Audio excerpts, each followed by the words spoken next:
Hi everyone, welcome back to SwitchUp and to the series where we look at a few interesting games, so we're going to do just that. Yep, as always we've got 3 games each. They are a mixture of new games on the Switch, obviously games that have been out for a while. Some we've really enjoyed, some perhaps not so much. Exactly right. As always, well, not as always, I think it's just for the month of January and then it's ending. We've got 10% off on your eShop credit. Use code SwitchUp over at switchup.gg. You get 5% off instantly and 5% back in coins. So which games have we been playing? Well, let's find out.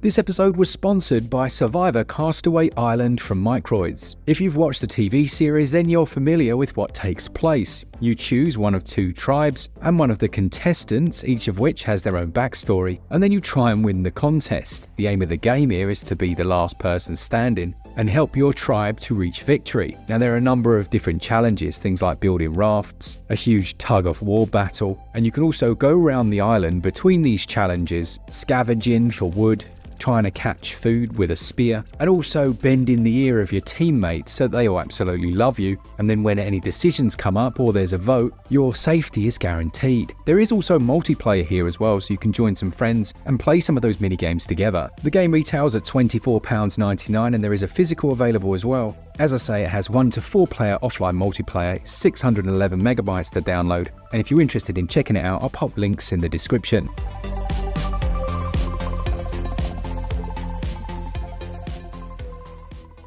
Okay, I want to do that thing where you get the the rubbish out of the way first. Okay, yeah. Because this, it has to be said, was a little bit painful. Yep. It's a game called Enchanted Portals. Yes, yeah. Now I remember when this was in development there being a bit of, I don't know, controversy for want of a better word around it, because it's very similar in its aesthetics and in its gameplay, I guess, to a degree to Cuphead, isn't it? It really is. It's like, you can almost imagine one of their artists saying, hey, do you know what? We can do that art style. Yeah. And then the team's like, are you sure? It's very nuanced. And they're like, yeah, I got this, boys. Yeah, I watched Mickey Mouse back in the day. Fleischer Studios, mate. I know all about it.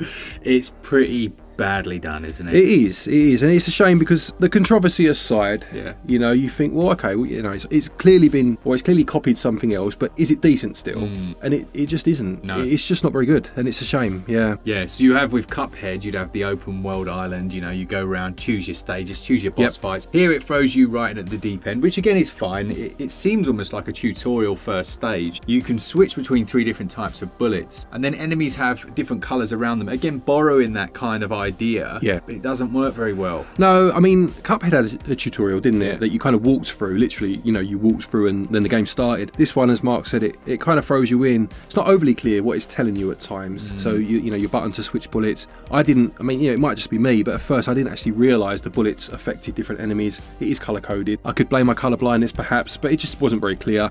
And then, you know, obviously Cuphead is divided into run and gun and boss fights, with the run and gun being quite a small part of the game, isn't it? You know, so you start on a run and gun stage here. The enemies take way too many shots. I mean, obviously if you're using the wrong bullet, that would be why. But even when you're not, it just slows things down, doesn't it? You know.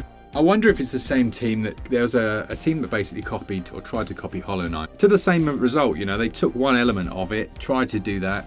Didn't really work out very well, and it, you know, I don't think it does the game I don't think it does anyone any favours. You know, you might as well just create your own thing. Yeah, and this, as far as we saw, and I'm going to be honest, we played about 3 levels. It just wasn't worth going any further. So I don't even know if it has boss fight or how prominent boss fights are, because everything we played were run and gun stages. But they don't have the, you know, there are platform sections in it, but it's very standard. It's like, you know, there's a hole in the floor, jump. There's a hole in the floor, jump. You know, there's nothing more than that in what we saw. The enemies, I mean, by level 2, they are getting thrown at you every which way.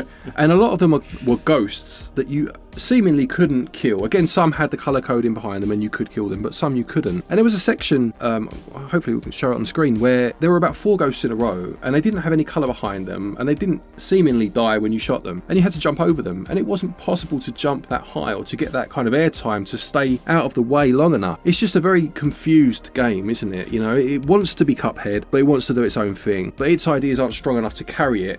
So it relies on the Cuphead angle, but it's not good enough to do that either. Yeah, we had a bit of a chat about Nintendo and how you could look at Nintendo's games and think it's easy to replicate. Yeah. But there's so many small little elements, like the sounds and everything. Like this has got barely any sound effects to tie in with what you're doing on the screen. It's just weak. It is. And again, you know, so to talk about the aesthetic, because that's such a huge part of Cuphead, and obviously this game is trying to replicate that. There are times when it looks okay. There are times where it looks okay. A few of the background elements, there was like a castle, quite foreboding as you walked up to it. It looked like it had that kind of 1930s feel to it, 1920s, 1930s feel. Other times it just looked like a 2000s game trying to emulate the 20s, 30s, which Cuphead never felt like. No. It felt like it had been plucked out of that era, you know. It's running at 30 frames as far as I can see in terms of, you know, the characters. It seems to be running lower in the background. Whether that was by design or not, I don't know. Which Cuphead did, but Cuphead was very specific. It was 60 frames character animation, 24 frames everything else, and it gave it that classic look like you were walking through an old cartoon. This one's just juttering all over the place. It was the other way around, wasn't it? To what you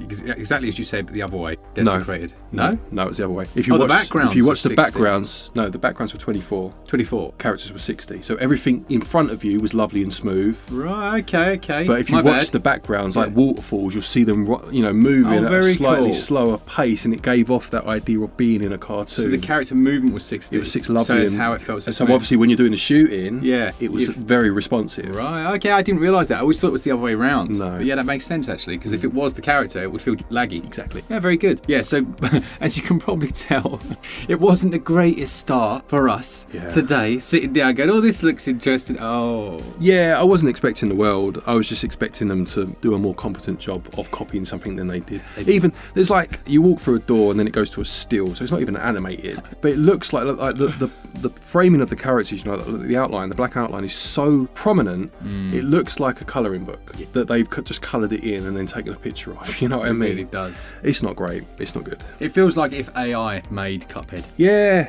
it does. Doesn't it? No personal touches at all. No. Yeah, that's a good way of putting it, actually. All right, next up then is another one that we had a brief look at. Well, I say brief. I've played through a good chunk of this back in the day when we went to the NIS headquarters. It's a bit of a flex, that, wasn't it? And it's Crymachina. Crymachina, yeah. Yeah. So this one sees you waking up as a girl that's died. Is that correct? Yeah. So the story is, as much as I understood it, is a little convoluted. But there's a young girl or a girl that dies very early in, you know, within the first cutscene, say, and then she's like revived 2,000 odd years later, whatever it is. By this point, humanity has died or has died out, and AI is in charge. Now, she hasn't been revived as herself. She's been revived as an AI. Right. But she does have like a human soul, or there are remnants of her former self or someone's former self within this AI. So she can remember parts. Do you know what I mean? Yeah. Maybe a bit like in Blade Runner, the replicants have like false memories. Yes. Do you know what I mean? And I think the idea is that they're promised the more they fight, the more human they start to become. Something like that. Quite an interesting idea, you know? Yeah, really interesting. So it has almost like Devil May Cry style combat, you know? You can like lift enemies up in the air, keep them off the ground by doing damage and things. But it really reminded me, and now that you've kind of refreshed the storyline, it reminds me so much of Nier Automata. Yeah. You know, it's a very similar premise. Obviously there you're going down to Earth, etc. But yeah, it kind of has that fast-paced combat to it, multiple enemy lock-ons, very, very quick. And weirdly, I haven't actually played a lot of the Devil May Cry franchise. Yeah. I know you have. I played the first one back in the day on the PS2, I believe it was. And I might have played one more. I don't think I played 2. It might have been 3 that I played as well. But yeah, this calls itself an ARPG, doesn't it? An action RPG. And you can see that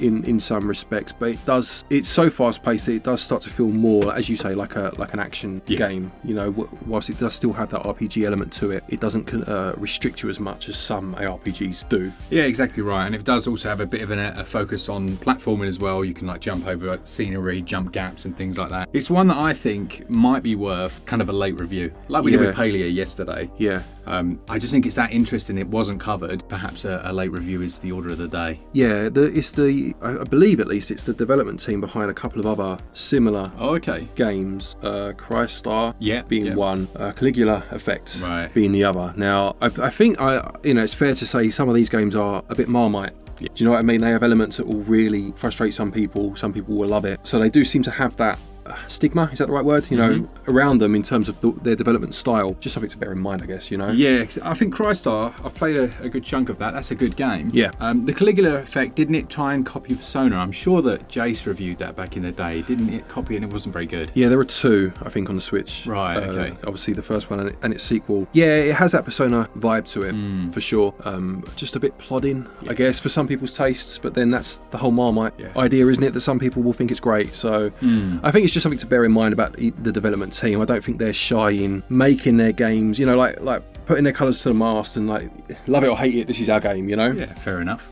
Right, the one I want to talk about next is certainly not a new game, but it's new to me. I'd never played it before, and that's Borderlands 2. Hey. So we've been playing this in co-op, you know, the last couple of weekends, couple of Friday nights, having played the first one to completion, you know, fairly recently too. And again, I did like the first one.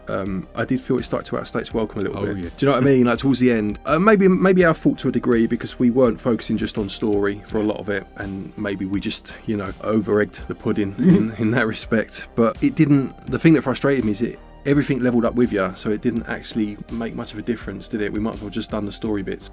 But this new one, I do think, fixes some of the flaws that the first game had. Or new one, I say new one, you know what I mean? This second one. And it just feels like a much better experience because of it, you know? Yeah, everything really, down to the world design, we were saying, weren't we? It's just a more interesting place to be. Yeah, it still has that dystopian feel, but you open up, obviously it's covered in snow, isn't it? Whereas the first game was very, you know, sand heavy, and it, you know, kind of had that cyberpunk feel to it.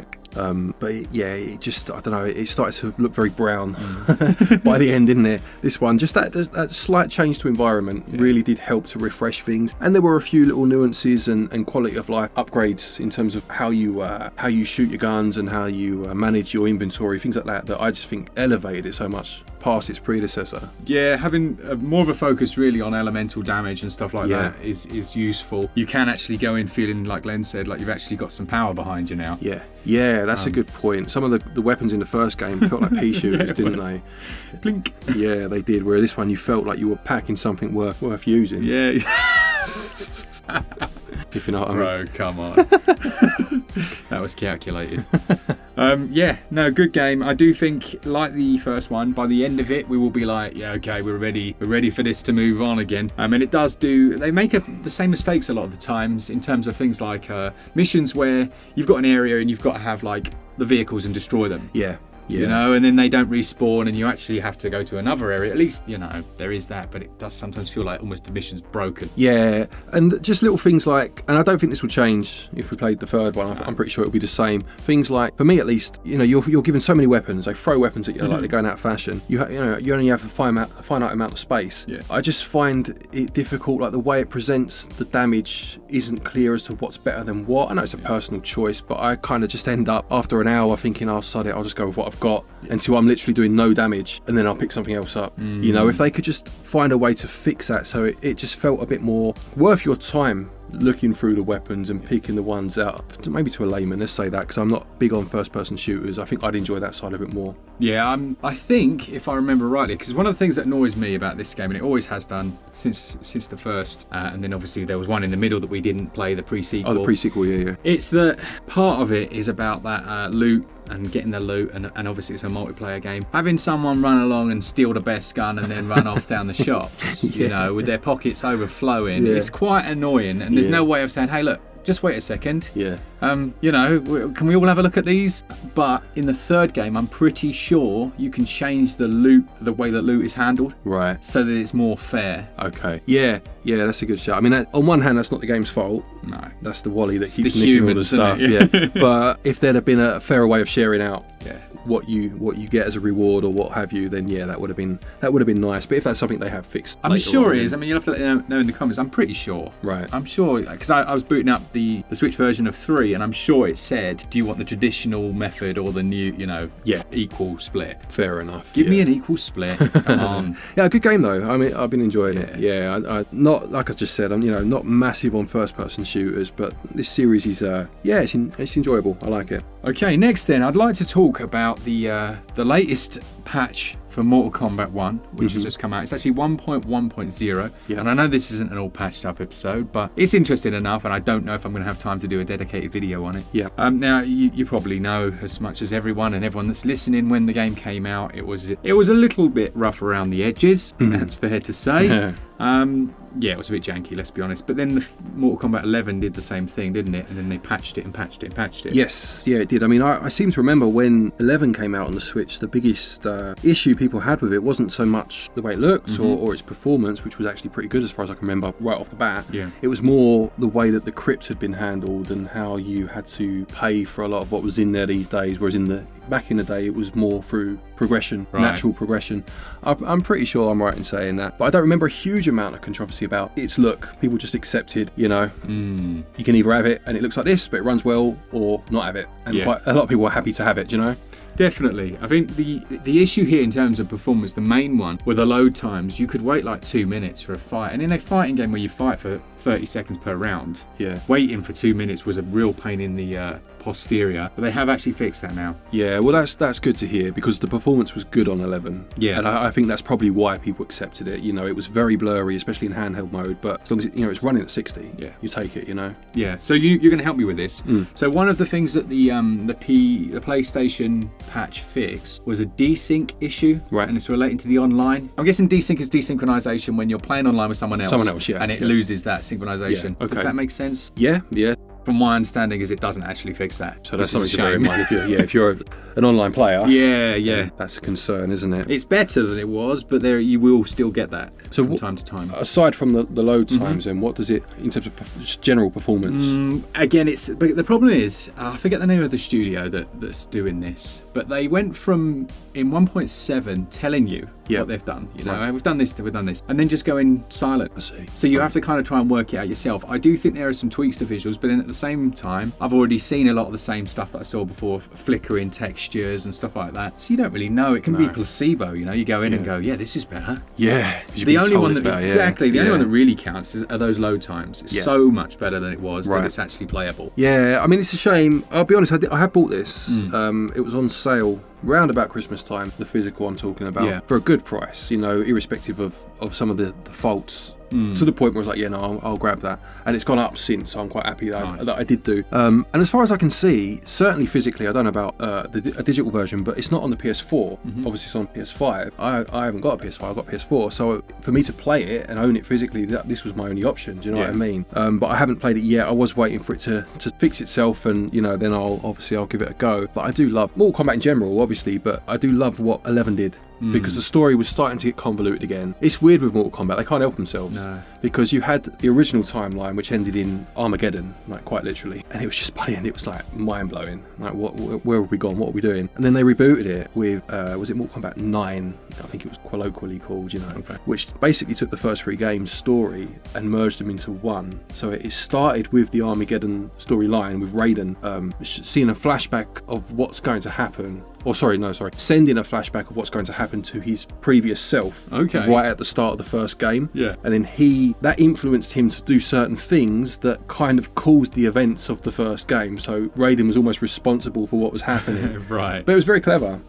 Then they made 10 or X, whatever you want to call it, which again just went way over the top. And 11 tried to rein it back in. And I think it took a DLC story release to finally get there. Didn't they use that as canon or something? The DLC? They did, yeah. So the original ending was quite weak, in my opinion, because the new boss, who I think was called like Kronos or something, I forget now, she wasn't very interesting, and the ending was very, not cliche necessarily, but it was just all about defeating this one boss. Whereas then they made a DLC called Aftermath that basically introduced Shang Tsung, who was voiced by the actor, I can't remember how to say his name, it's Cary Tagawa, something like that, apologies if that's wrong, but he played him in the 95 movie. And it's just brilliant. He's just, as soon as he starts talking, you're like, Shang Tsung's here. And that story was so much more interesting, and that ending was very, very clever, and obviously that's led into 1. So I really do want to play it, because I want to know where it goes. But I just want to enjoy playing it. You will enjoy it now. You will, definitely. Good. Because you don't care as much as I do about all these silly little things. You want the 60 FPS, and you want it to load. Yeah. And it does. And it does that. Yeah. All right, well, that's good to know. That's good to know. Right, I think this is my last one, actually, is a game that I played the other day, like bought on a whim, to a shop, with the kids spending their pocket money, and picked this up for quite cheap. Hang on, spending their pocket money on yourself? No, they were spending their pocket money. I wasn't. But it's called You Suck at Parking. You Suck at Parking? It's called You Suck at Parking. Is that all one word? No. Oh, okay. No, it's lots of words. Oh, good. 4 words. I did have to count, yeah. Hence the pause. But yeah, no, the phrase "you suck" is one I struggle with because it's very American, isn't it? So American. Although it has crept into the English vocabulary, I will say. You do hear it these days. When I was a kid, you never heard anyone say that unless you were watching the telly. So, your crap at parking would have worked better for me, But it's a good game. Yeah? Yeah, like I picked it up. It was on the shelf. It was on their clearance section. It was about tenner, maybe a little bit more than that. I forget now. But the basic idea, it's like a puzzle game, I guess.